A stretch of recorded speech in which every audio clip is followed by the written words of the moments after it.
Muitas terminologias já foram utilizadas para denominar o homem enquanto espécie humana, né? A mais comum que nós conhecemos foi trazida aí pela ciência, né, que nos chama de Homo sapiens, né? O que é Homo sapiens? É o homem sábio, o homem que pensa. Nós também já fomos denominados de Homo faber, que é o homem que faz, o homem que fabrica, né? Também somos conhecidos como Homo simbólicos, que é o homem que cria, que se comunica por meio de símbolos, né? Cada uma dessas denominações, elas são usadas para destacar uma característica essencial do ser humano. Na verdade, nós não somos fragmentados, né? Nós temos todas essas características, então nós somos sapiens, nós somos faber, nós somos simbólicos, tudo ao mesmo tempo. Mas tem uma outra denominação que eu acho muito interessante, que é Homo ludens. Em 1938, um historiador holandês publicou uma obra com esse nome, né? Homo ludens, trazendo então a ideia da ludicidade como uma característica fundamental do ser humano. O Huizinga, ele foi criticado, existem algumas contestações às suas afirmações, à sua teoria. Não vamos entrar nessas questões, mas é muito interessante da gente entender, né, o que ele traz, no sentido de dizer que a ludicidade, ela faz parte do ser humano e sempre fez parte do ser humano, mesmo antes do ser humano ser humano como nós conhecemos hoje, humano como um produto da cultura, né? Como aquele que produz e é produto da cultura. Então, o Huizinga vai dizer que antes mesmo de produzir cultura, o homem já brincava. E ele diz, todos os animais brincam. O ser humano já brincava também antes de ser produtor de cultura e produto da cultura. Eu acho isso muito interessante. Claro que eu compreendo o brincar como uma ação cultural, como algo que é aprendido, né? Nós não somos animais, nós não somos puro instinto, então tudo que nós fazemos é produto da cultura. Nós temos capacidade de andar, mas nós andamos porque nós aprendemos dentro de uma cultura. Nós comemos de formas diferentes, cada cultura come e utiliza utensílios próprios daquela cultura, e para isso essa ação do comer, né, é aprendida. Então o brincar também ele é aprendido, a gente aprende a brincar, então o brincar ele é cultural, mas é bem interessante, e principalmente esse termo, né, utilizado por Huizinga, Homo ludens, para designar uma característica muito importante do ser humano, que é o da ludicidade, né? E não é apenas a criança, né? Não estamos dizendo que isso é uma característica apenas da criança, certo? Então, o que o Huizinga traz pra gente aí, tantos outros teóricos vão dizer, né, é que o brincar,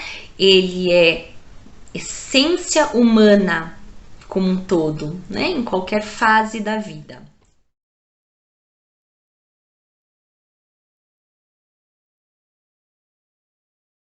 Boa noite a todos.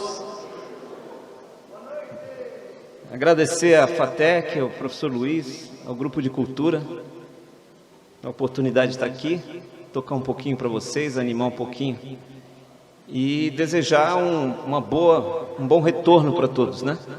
Um retorno ainda um pouco medroso, mas um pouco consciente, ok? Essa que é a ideia. Pede para vocês é que não deixem de lado o espírito puro de uma criança, espírito criativo, espírito puro de uma criança. Então sejam adultos sérios, compenetrados, que trabalham para poder se sustentar e tudo, mas nunca deixem a alegria fugir de vocês, tá bom? Essa é a primeira mensagem de hoje. Vamos começar assim, ó.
Quando a gente fala em inspiração, automaticamente a gente pensa na respiração, né? Quando você coloca o ar para dentro, você está inspirando.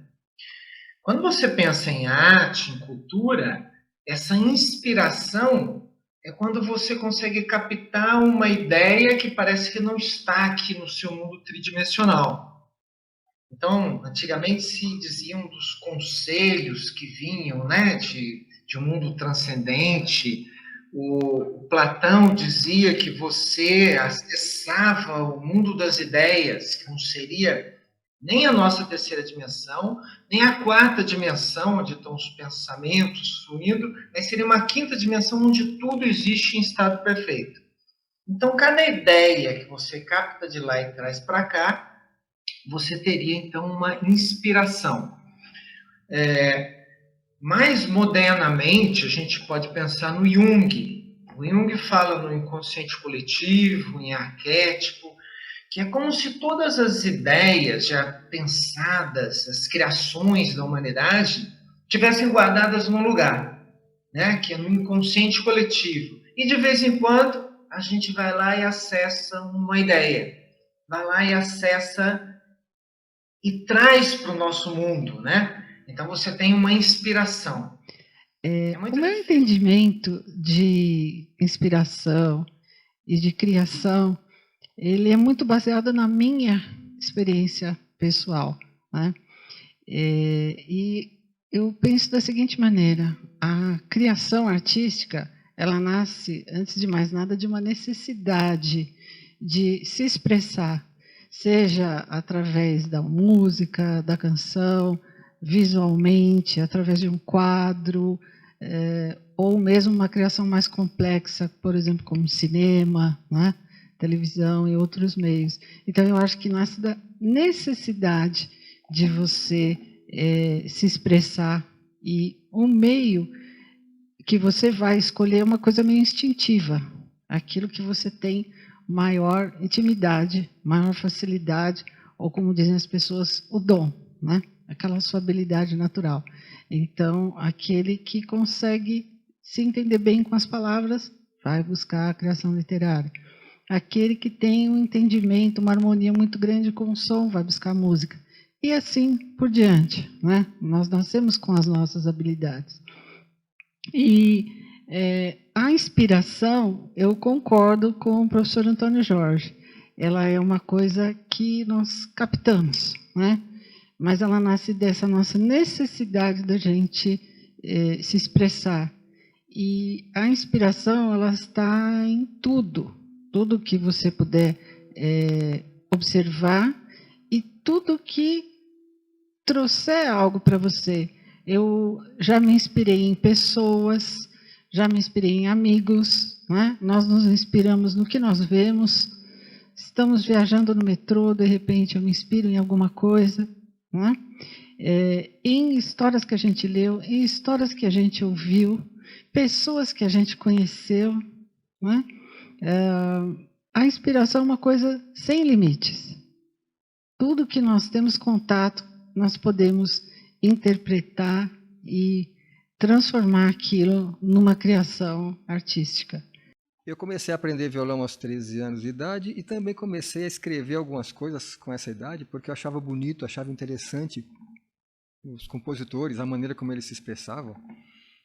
Mesmo sem saber nada, nem sabia o que eu estava fazendo exatamente, mas achava interessante fazer. E fui me desenvolvendo a partir disso. Mas parei para me dedicar ao trabalho e estou voltando agora, depois de aposentado, a me dedicar um pouquinho mais à arte. Na minha opinião, a inspiração, ela é uma semente que encontra um terreno fértil. Quer dizer, você está preparado para criar, para fazer um determinado trabalho, para uma determinada produção, e você fica procurando referências, fica procurando meios, fica se informando e observando. E em determinado momento, como que de repente as coisas fluem, elas acontecem. Então, isso é o que para mim acaba traduzindo o conceito de inspiração. Eu não saberia definir com palavras, mas essa é a minha experiência pessoal. E quando esse terreno é em busca de um produto artístico, então o que você vê no final das contas é uma inspiração que dá como resultado uma obra de arte. Basicamente é o que eu teria para falar a respeito. Eu tenho aqui uma canção que eu separei, ela se chama O Poder da Criação. Não é por acaso, eu sabia que era esse o tema, né? Essa pergunta. Ela é de Paulo César Pinheiro e João Nogueira. E eu vou emendar também com a música dos dois, chamada Súplica, no final. Provavelmente vocês vão entender por quê.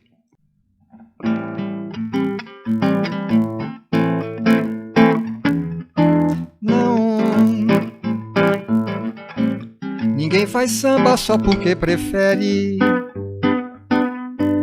Força nenhuma no mundo interfere sobre o poder da criação. Não precisa se estar nem feliz, nem aflito, nem se refugiar em lugar mais bonito, em busca da inspiração. Não, ela é uma luz que chega de repente, com a rapidez de uma estrela cadente, que acende a mente e o coração. Faz pensar que existe uma força maior que nos guia, que está no ar, bem no meio da noite ou no claro do dia, chega a nos angustiar. E o poeta se deixa levar por essa magia, e o verso vem vindo e vem vindo uma melodia, e o povo começa a cantar lá lá ya, lá lá lá ya, lá ya. O corpo a morte leva, a voz some na brisa, a dor sobe pras trevas, o nome a obra imortaliza. A morte benze o espírito, a brisa traz a música, que na vida é sempre a luz mais forte, ilumina a gente além da morte.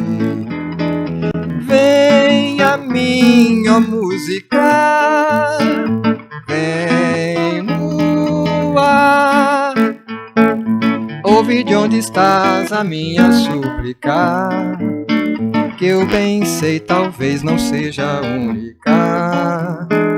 Vem a mim, ó música, vem secar do povo as lágrimas, que todos já sofrem demais, e ajuda o mundo a viver em paz.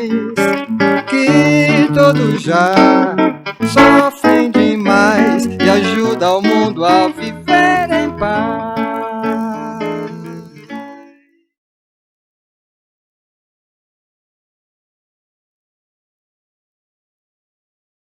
Vamos começar pensando na palavra em si. A palavra desenho, ela tem origem no latim, signum, ou sinal. Ou seja, o desenho, ele é, pela origem da sua palavra, um sinal, um símbolo que vai ser usado para representar alguma coisa.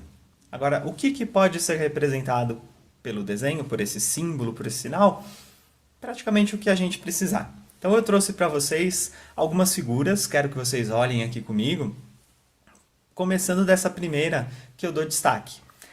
Essa primeira figura, ou esse primeiro desenho, ele é um desenho, e é uma arte abstrata.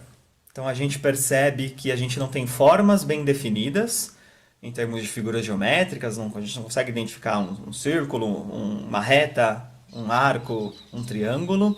Então a gente não tem uma forma bem definida, a gente tem cores variadas, a gente tem a possibilidade até de ter texturas diferentes também, e a gente está usando esse desenho para representar principalmente uma emoção, um sentimento que o autor dessa obra quis representar. Então, isso é um desenho? Sim, isso é um desenho. Dê uma olhada na segunda imagem que eu destaco, que é um desenho feito por uma criança, um desenho infantil. Eu acho muito interessante observar esses desenhos, porque a gente percebe que o ser humano, desde a tenra infância, tem a necessidade de representar o mundo onde ele está inserido e representar a sua interpretação desse mundo.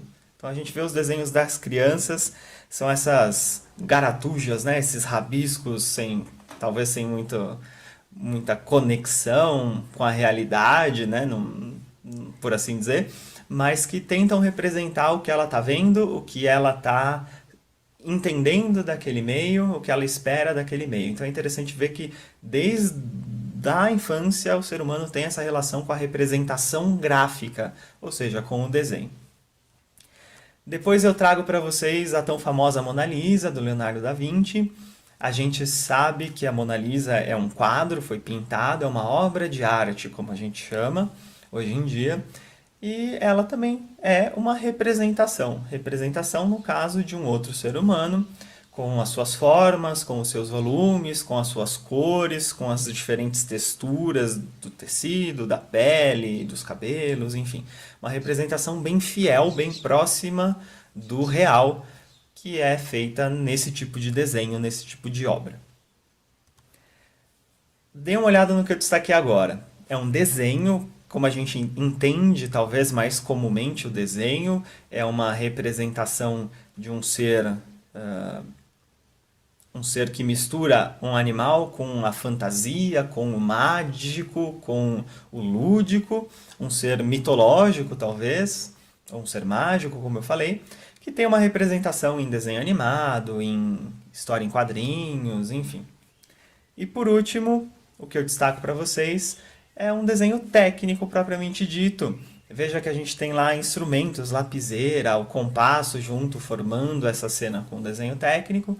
A gente tem um desenho de uma planta, um desenho de algo que vai ser elaborado, que vai ser construído, ou seja, um desenho projetivo, um desenho que tem uma finalidade específica, passar uma informação precisa e específica. Então veja que a gente viu alguns tipos diferentes de desenhos feitos com pincel, com giz de cera, com lapiseira, ou seja, com técnicas diferentes e com finalidades diferentes. Expressar uma emoção, mostrar o ambiente onde a gente está, passar uma instrução de fabricação ou fazer a representação de um objeto, de um outro ser humano. Então, técnicas diferentes, finalidades diferentes, mas todos são o que nós podemos chamar de desenhos. São representações gráficas que a gente observa visualmente e que vão trazer alguma informação. O principal é isso, que trazem informação para a pessoa que está vendo, que está observando esse desenho.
A minha formação política foi muito pela minha família, pelo meu pai, como eu venho explanando para vocês até agora.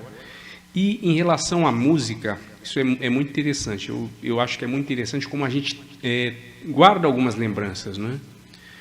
E a música, para mim, de início foi isso. Foram lembranças que foram também me formando, eu diria, formando a minha consciência musical, né? E as lembranças que eu falo são o seguinte: a minha família tinha uma casa na Baixada e a gente sempre descia lá, Rita, às sextas, né? A gente descia à sexta, ficava à sexta e até segunda-feira.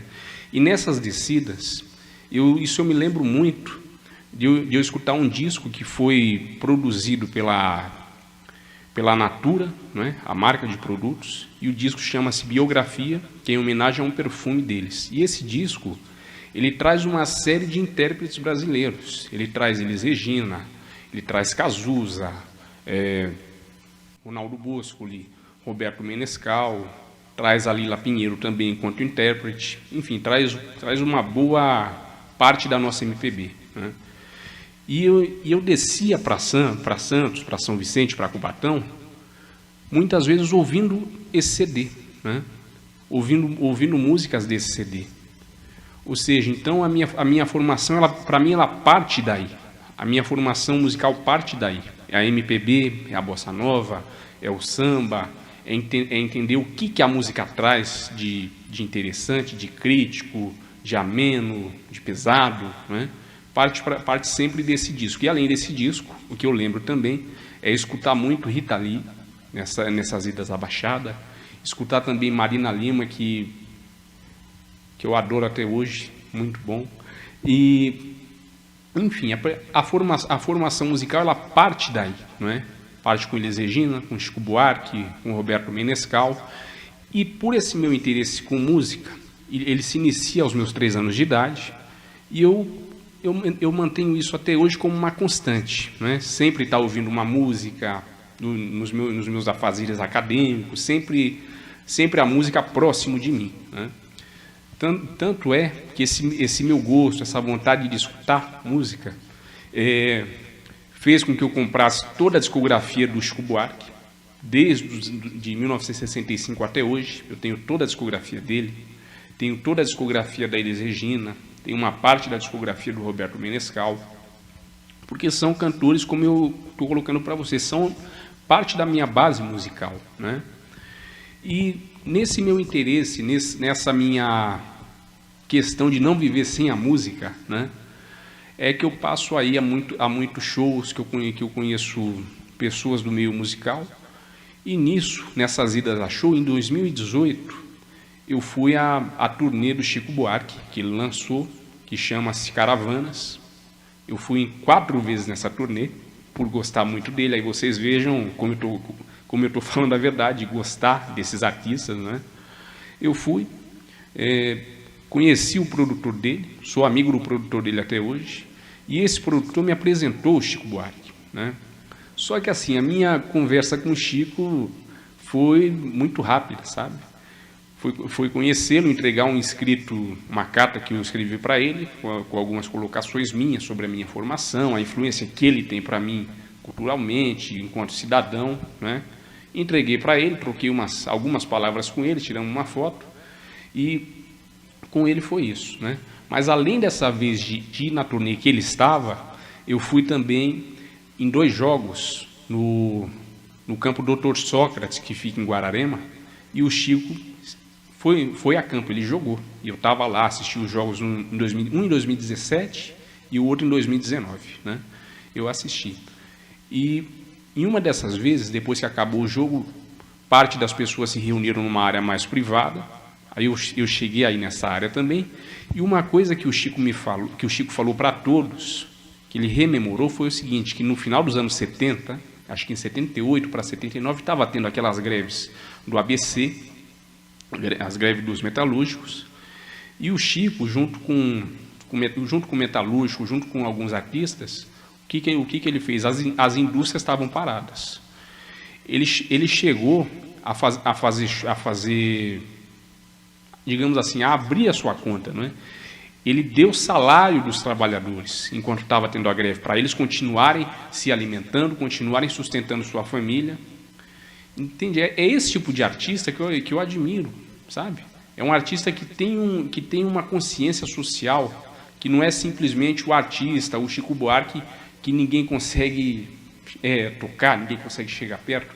Então isso ele contou para mim e para mais umas, sei lá, 50, 60 pessoas. Ele contou isso eu tenho gravado em vídeo, inclusive.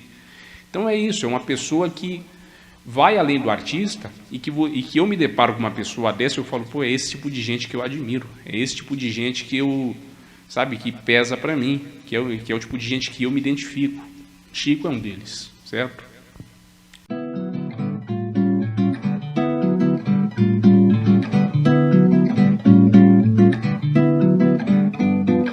Hoje você é quem manda, falou, tá falado, não tem discussão, não. A minha gente hoje anda falando de lado e olhando pro chão, viu? Você que inventou esse estado, inventou de inventar toda a escuridão. Você que inventou o pecado, esqueceu-se de inventar o perdão. Apesar de você, amanhã há de ser outro dia. E eu pergunto a você, onde vai se esconder da enorme euforia? Como vai proibir quando o galo insistir em cantar? Água nova brotando e a gente se amando sem parar. Quando chegar o momento, esse meu sofrimento vou cobrar com juros, juro. Todo esse amor reprimido, esse grito contido, esse samba no escuro. Você que inventou a tristeza, ora tem a fineza de desinventar. Você vai pagar e é dobrado cada lágrima rolada nesse meu penar. Apesar de você, amanhã há de ser outro dia. Ainda pago pra ver o jardim florescer, qual você não queria.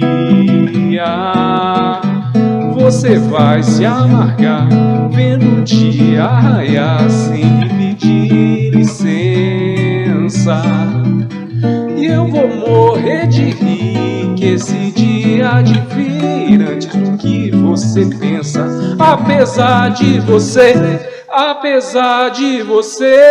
amanhã há de ser outro dia.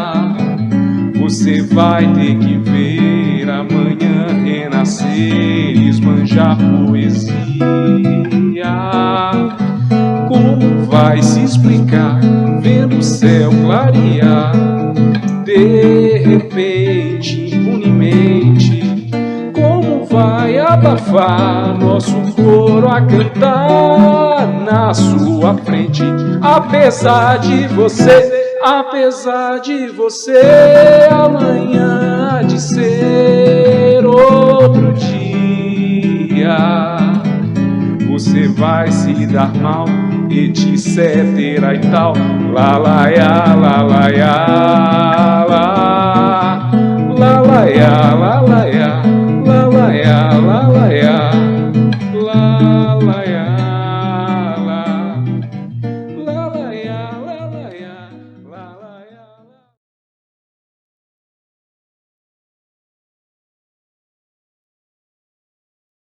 O processo de socialização ao qual nós somos submetidos, desde muito cedo, aliás, ele é marcado por um forte teor antagônico de gênero, que acaba por limitar as expressões comportamentais, as expressões corporais, as expressões estéticas que nós podemos assumir, sendo por diversas vezes inconcebível a mistura de elementos das classes consideradas opostas, normalmente identificadas como masculino e feminino.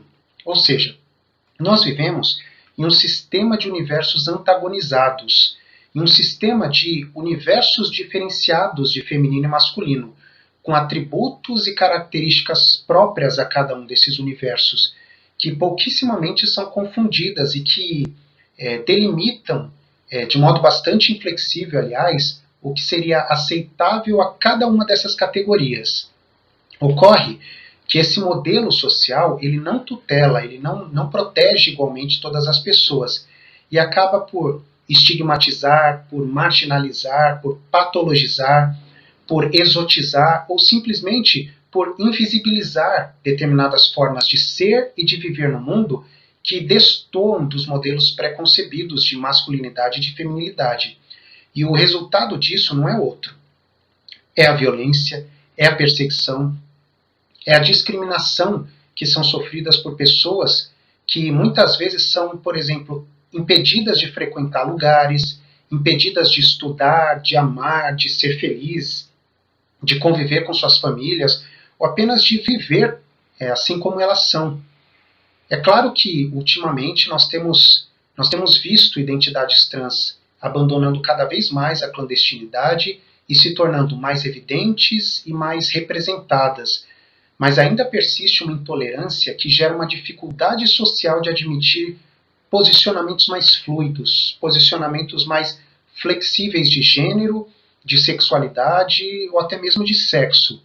E tudo isso leva a desigualdades sociais, mas também a violências físicas e psicológicas que, vamos dizer, são intoleráveis, né?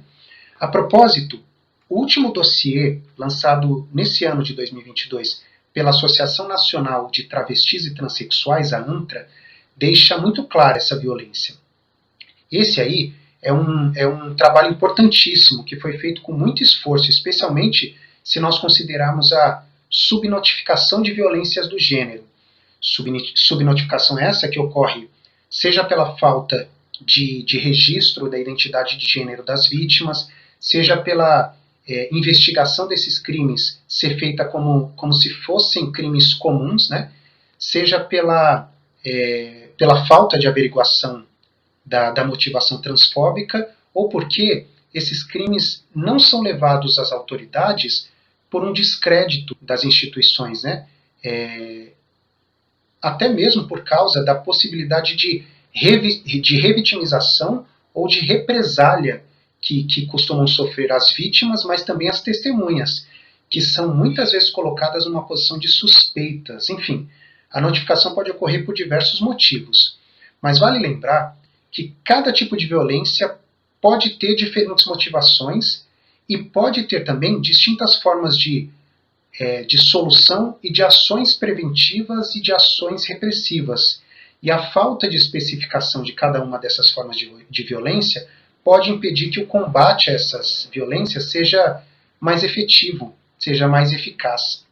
E voltando ao dossiê, percebam que em 2021, 140 pessoas trans foram assassinadas no Brasil.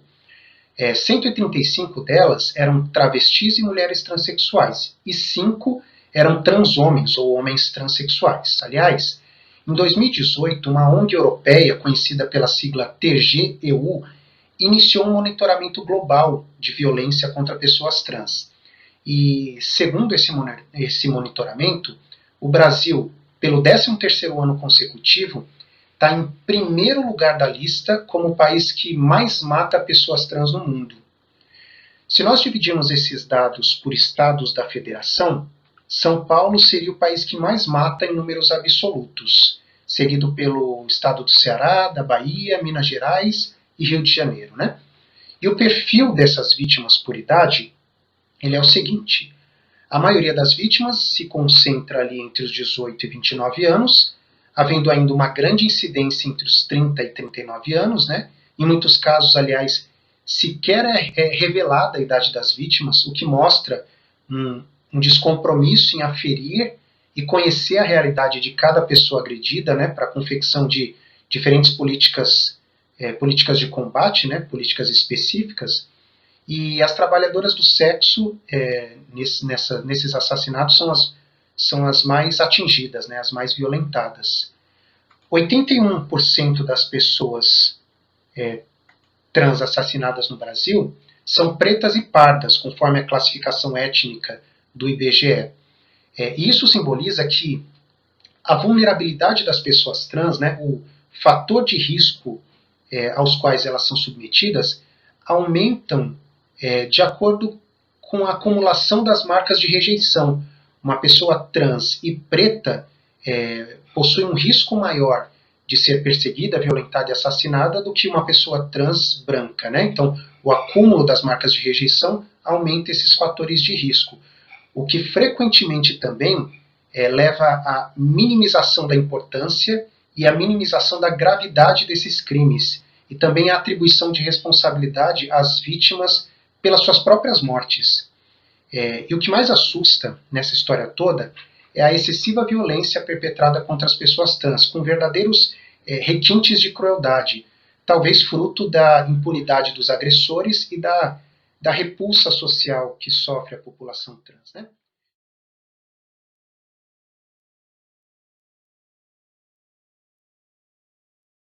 Os folguedos, eles são festas e folclóricas que reúne dança, música, teatro, fato folclórico, dramático, coletivo e ele com estruturação.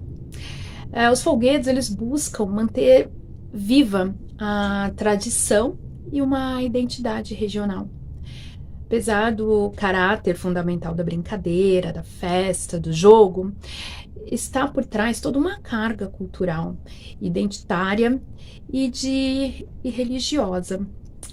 Através dos folguedos existe o sincretismo religioso e cultural, que é um termo utilizado para explicar as sociedades criadas na América Latina.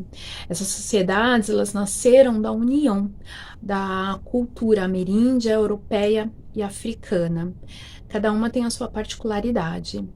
E muitas festas realizadas pelos escravizados, elas incorporavam o imaginário religioso do colonizador e destacavam, por exemplo, a música como uma forma de diminuir as diferenças e também conseguirem ali a apreciação do colonizador e também a permissão do colonizador para suas festanças. Os folguedos, eles têm um caráter dramático, porque ele é constituído por um cortejo, tem uma organização, tem danças, cantorias.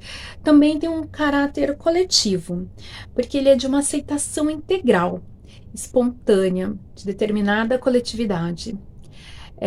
A interação entre os que se apresentam e os que assistem, ela é intensa. Todos participam, todos brincam. É estruturado e organizado, porque através da reunião dos participantes, os ensaios constantes, periódicos, eles adquirem uma estratificação. Os folguedos, eles possuem o seu cenário nas ruas, nas praças públicas, eles adentram as casas num trânsito que passa do espaço doméstico para o público. Em dias de festas locais e também em festas de louvor aos santos padroeiros ou do calendário. Muitas letras das músicas dos folguedos são feitas por quadrinhas, cestilhas, oitavas. A música, ela utiliza instrumentos que sustentam o ritmo e a festa ao longo do dia. Muitas festas varam à noite.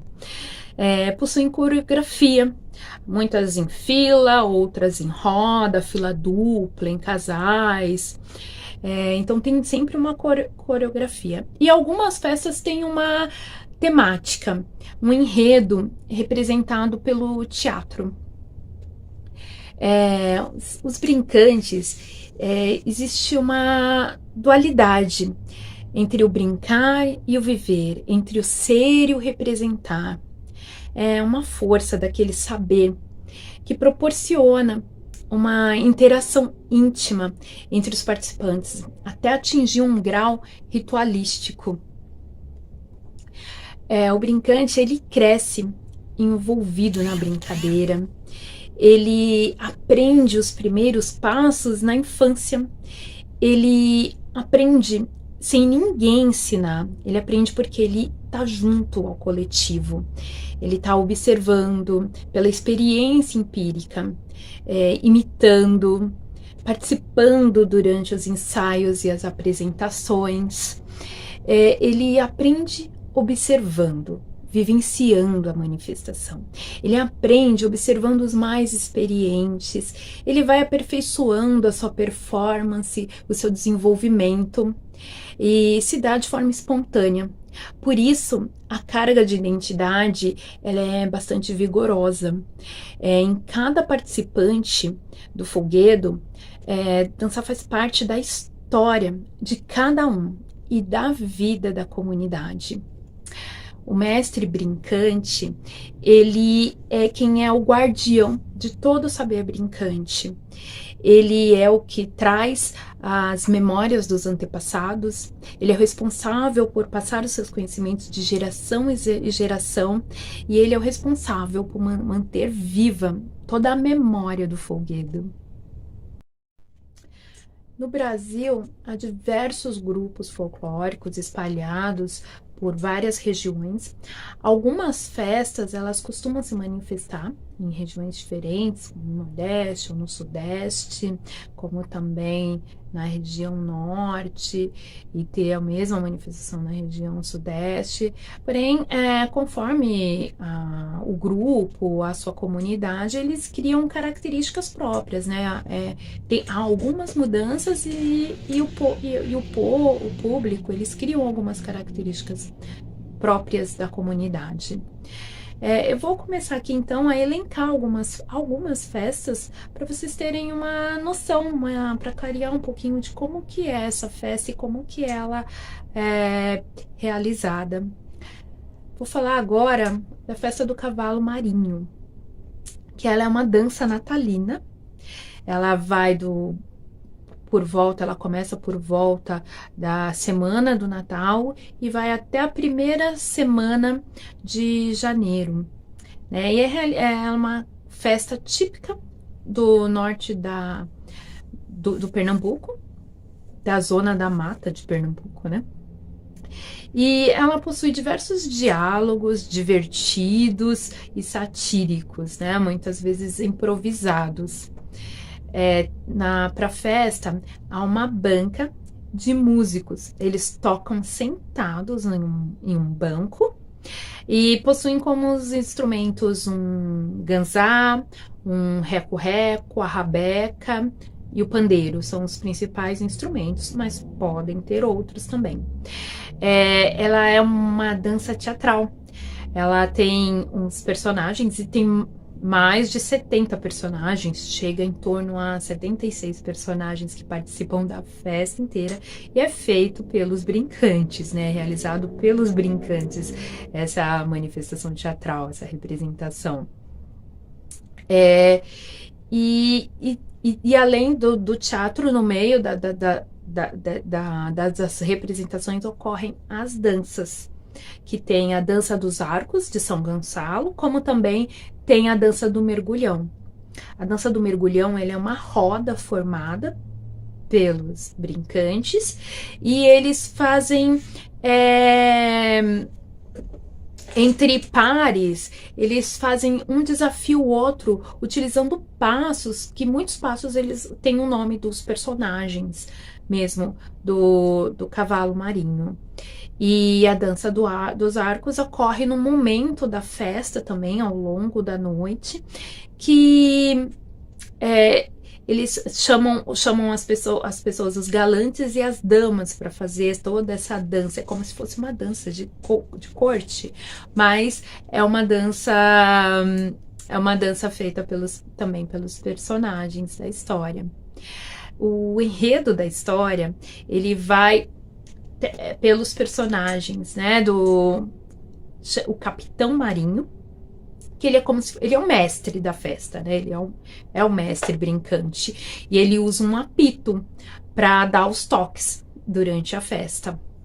E então a história ocorre assim: o Capitão Marinho, ele vai dar uma festa, ele é um fazendeiro e ele chama os negros, que é o Mateus e o Bastião, para organizarem a festa, para serem os seguranças da festa. O negro e o Sebastião, os negros, né, o Mateus e o Sebastião, eles ao longo de toda a festa ali, eles fazem brincadeiras, improvisos, eles mexem com as pessoas que estão assistindo, com a banca, eles interagem com a banca de músicos também o tempo todo, e eles ali no meio do enredo, eles se apropriam da festa e falam que é deles, né? Então, o Capitão Marinho descobre isso e aí ele contrata um soldado para ir atrás do Mateus e do Bastião. No final da festa, no final da história, o Bastião e o Mateus, eles matam um boi e dividem com toda a comunidade. Então, essa festa do cavalo marinho, ela tem todo esse enredo, que no meio tem as danças, as pessoas que estão assistindo, elas também participam, e essas festas, elas são regadas por... Eles bebem e eles passam horas, tem festas que duram mais de 12 horas de festa, de brincadeira, e é muito divertido.